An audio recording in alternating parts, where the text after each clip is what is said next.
If you've been following the news about CS5 throughout the web, you've undoubtedly seen content-aware fill, but I thought I'd in this tutorial show you how content-aware fill works.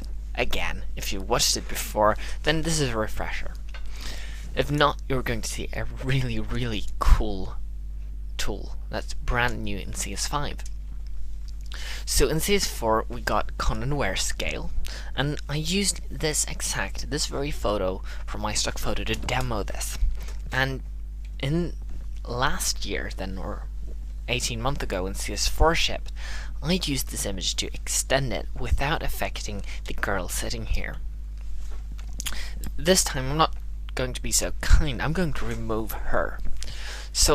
And I'm going to do this all using content-aware fill. Now, if you hadn't seen this, you must be going crazy almost, thinking that, is he going to clone away her?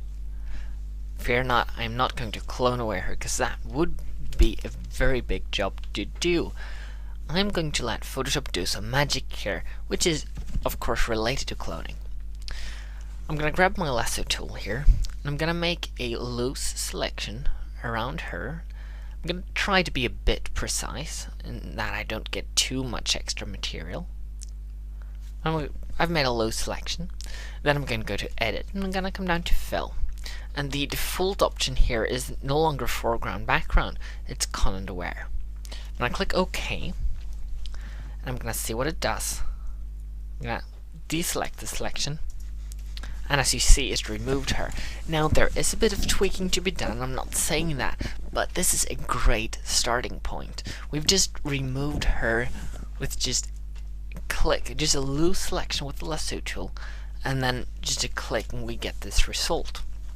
If I want, I can go ahead and say make a selection here, this sky, fill that content-aware, and we can begin, even using the content-aware, we can begin to clean this up, and no longer does it look that cloned.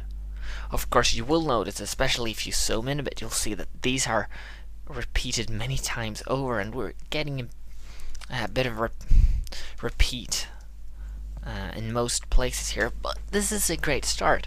Now, I do as well want to show you, if I undo this and get her back, if I had made a bit of a rougher selection like this and filled it content-aware, it might pull in something different. In this case, it's pulled in part of the tree, because if you look at the selection, it's to the right, it's about half the photo, so it doesn't have that much information to pull from.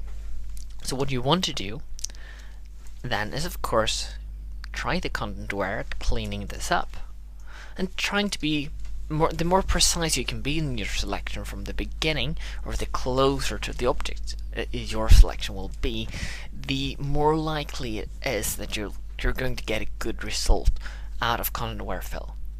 But as I said, this is if it doesn't make it perfect the first try, it does make it a really good starting point.